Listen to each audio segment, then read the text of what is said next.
Magandang hapon, Travelesters. For today's video, ngayong hapon, supposedly pupunta tayo sa Royal Palace. Pero, ang mahal lang ng entrance fee, $10. And, hindi naman natin ma-vlog yung loob ng palace kasi bawal mag-video doon. So, hanggang labas lang tayo. Kahapon, nung nagpunta kami sa Riverside nadaanan na namin yung labas ng palace, nakita ko na siya, napagkamalan ko pa nga siyang temple. Kasi sabi ko parang hindi worth it yung $10. For us lang yun ha. Pero kayo, pag nandito kayo at gusto niyo talagang ma-experience na, yun, makapasok kayo sa palasyo, ganyan. Ayun, go for it. So, pero kami, yung $20 na matitipid namin, ipang shopping na lang namin. Pupunta kami ngayon ng mall at isasama ko kayo sa Aeon Mall. And pupunta rin tayo ng Central Market. And mamayang gabi, magna-night market tayo. Alam nyo ba, nagsiset up na ng booth. Kaninang umaga pa lang, doon sa Riverside. Ang haba-haba. So feeling ko, napakaraming street food mamayang gabi. Doon din naman yung night market eh.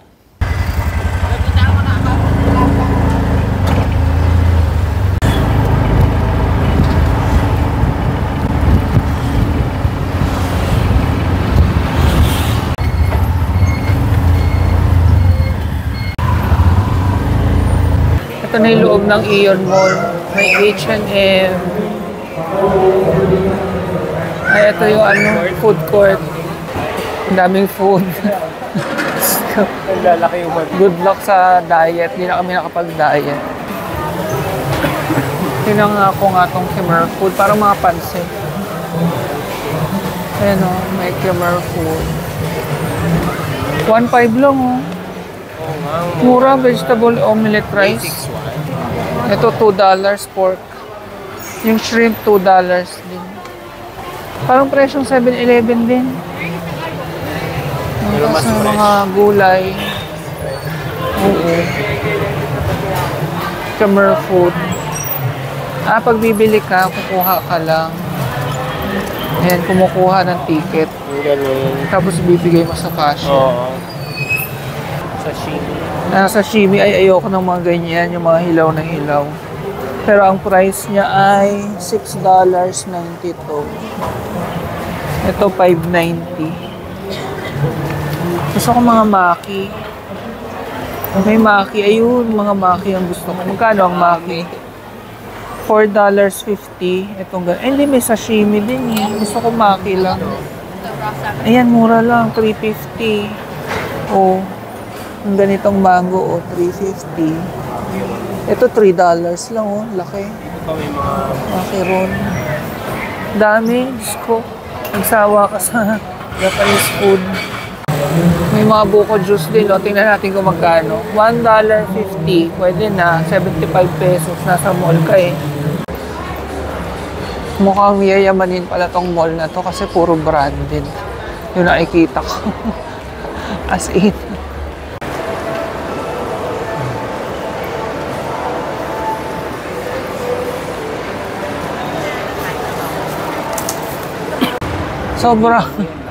Sobrang bango na yung mall na to, as in. Yun lang yung masasabi ko talaga, ang bango-bango. Amoy mayaman. May dahil sa Japan din. Nakakatuwa naman. Kaya natin kung ano meron. Parang mga Japan-Japan lang din. Parang mga sa atin din. Ito may mga plato. Para talagang sa atin lang din. Yung mga Japanese na ayan, itong mga ganito ay, ang cute naman ito. I'm not a bulldog. Hindi na ako masyadong mag-video dito kasi same lang yung mga tinitinda dun sa atin sa Philippines, sa Daiso dito. Merong Love Bonito. Naalala ko si Say Choco, yung vlogger na favorite ko. Siya ang nag-promote niyan. Pumasok kami dito sa Tsutaya Bookstore na may kasamang coffee shop or cafe.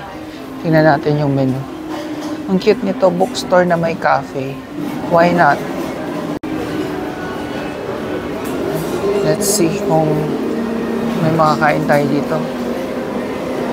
Hindi bet ni mahal yung nasa menu. So, tingin pa tayo ng ibang coffee shop. Hindi ko na alam kung nasang floor kami, pero dito sa bandang taas, Diyos ko, ang dami rin kainan. Ma-overwhelm ka na lang. Sa baba, ang dami. Dito rin ang dami. May pepper lunch, oh. Pero ba't ka magpe-pepper lunch? Meron naman ito sa atin. Represent! May potato corner dito, oh. Sa atin yan, Pilipinas yan. Nag-franchise lang yan dito. Ang mahal ba? Yung large, $1.90. May mga chicken sila.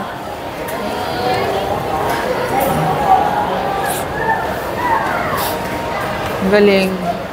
Yung potato corner dito. Ito-try namin dito sa Cafe Amazon. Natuloy na nga kami dito sa Cafe Amazon.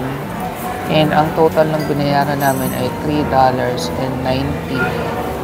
Pag kinonvert sa peso, 215 pesos. Para sa dalawang drinks. Kaya okay na. Ang reklamo namin sa mga kape dito, hindi magatas. May yelo. Tignan nyo naman yung yelo. Oh, hanggang dun sa ibabaw na talaga. Oh. Grabe yung yelo. Eh, ang sama-sama pa naman ang loob niya kanina dun sa tube kasi puro daw yelo. Pero mukhang ganun ang ano dito, mga coffee, may yelo talaga. Aber-aber. Tikman natin, masarap daw yung ice espresso ni Mahal. Tingnan natin tong, yung sa akin ay Amazon coffee talaga. Ice Amazon. So, ipinangalan dun sa kanilang store. So, dapat mas masarap to, ha? See? Ay, napakasarap. As in. Pero parang hindi ka patulogin ng 1 linggo. Pupunta na kami ng Central Market. Wala kaming nabili dito kasi ang konti ng mga choices. Alam nyo ba yung Decathlon dito? Parang, ano lang, 50 square meters lang ata yung Decathlon. Hindi ko na lang na-vlog. Napakaliit. Yun na yung pinakamaliit na Decathlon na nakita ko. Tapos yung iba naman, mga branded. Medyo affordable naman, kaya lang yun nga, walang choices na marami. Kahit yung Nike, ang liit-liit. Ewan ko, ito may Adidas. Pero parang ang liit din. Ayaw mo tingnan sa Adidas. Ayan na yung Central Market. Kinuhanan ko na kasi pag malapit na, hindi ko na makuhanan ng buo yan. Okay, we're here. Parang puro ano siya, accessories. Sino ko iba-ibang section siya? Dito parang mga, oo, ito mga accessories. Ito yung pinaka-gitna. Oo. Ganda. Oo, ang aga palang magsara. Nasarahan tayo. Oo. Parang Ang aga palang magsara nito hanggang 6 PM kailangan lang. natin maghanap ng exit. Lumabas na kami. Dito sa labas may mga bukas pa. Pero yung sa loob, wala. Sarado na talaga. So, ayan nga. Ganito yung mga quality. Baka may ano, ref magnet. Ganyan, mga souvenirs. Ref magnet uli. Ito, ang cute din ito, oh. Mga kahoy. Eh, may mga elephant. May makikita kaya tayong elephant sa ano? Sa tem, ewan ko kung saan. Ganda. Yan, may mga souvenir ng mga Buddha. Yung mga natatanong namin, $5. Yan, iba't ibang klase. Ang mga damit na dyan. May ano din dito, lugar na puro bulaklak. Ang bango-bango. Paglabas namin, sabi ko, ba't ang bango? Yan pala puro bulaklak. Yan. Mula doon sa Central Market, maglalakad kami papuntang night market, Phnom Penh night market, 950 meters away. So, almost 1 kilometer. Kayang-kayang lakarin. Nandito na tayo sa Phnom Penh night market. Ayan o, dito pwedeng maglatag-latag. I mean, dyan kakain. Parang local ka talaga. Yung feeling. May menu, ayun o. Ito may mga upuan pa. May mga hipon din naman. Grounded dun. Yung mga pilo. Mas maganda yung wala. Ayoko. Pwede mo naman, ay oo nga, ang dumi ng banig. Nangigitata lahat. Oo, nangigitata. Oo, lahat.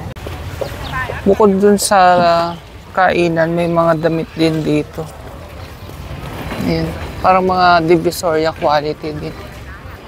Ito na yung Phnom Penh night market. Pero parang hindi namin feel.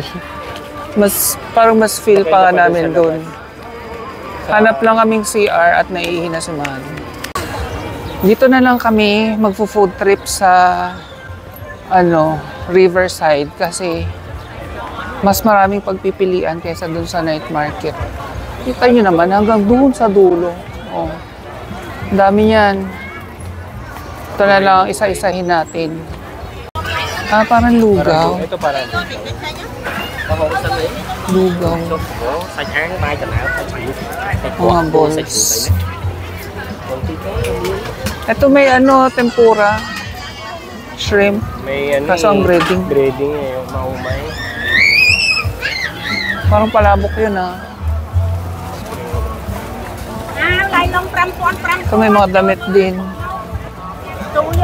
Ang lapit pala ng camera.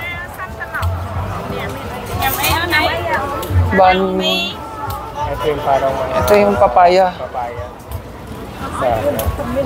Para siyang sa. Ito makakain namin to kasi gulay. Ito mga pansit. Ito edamame. Augustine juice.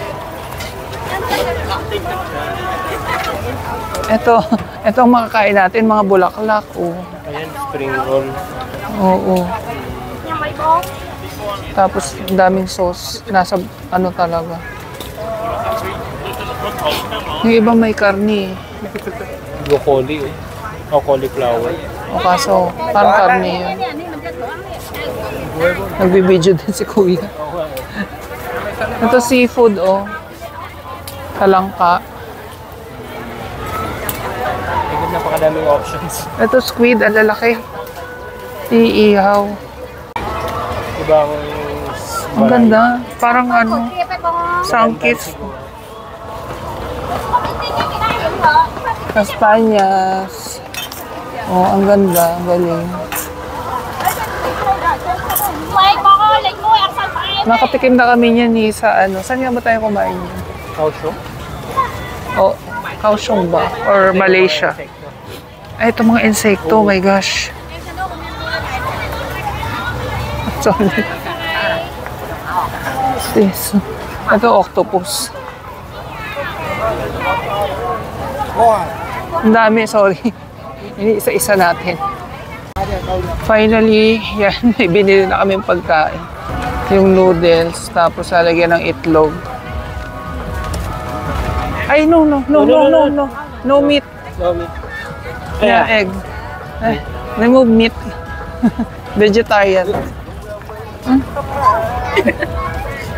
Parang may isa pang nahulog.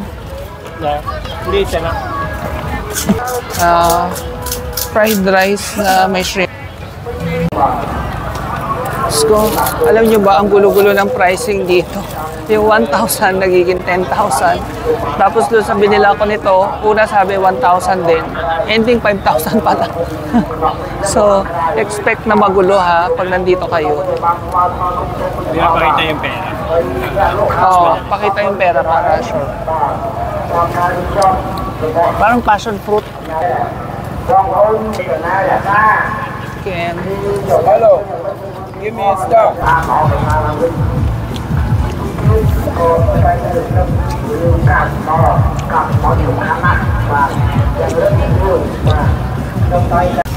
$3,000 million.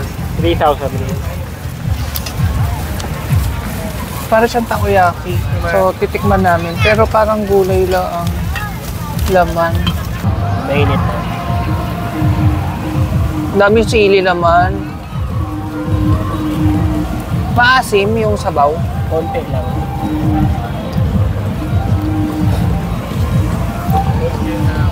Para siyang takoyaki talaga. Siyempre, alis pa naman kaming di nagde-dessert. Shade ice uli. Oh. Pauwi na kami sa hotel namin. Tingnan niyo naman tong street na to. Again, kami ay nag-stay sa Le Vincent Hotel. Hindi siya ganun kaganda pero yung proximity niya sa mga tourist spots, maganda. Punong-puno ng bar dito. By the way, today is our last day dito sa Phnom Penh.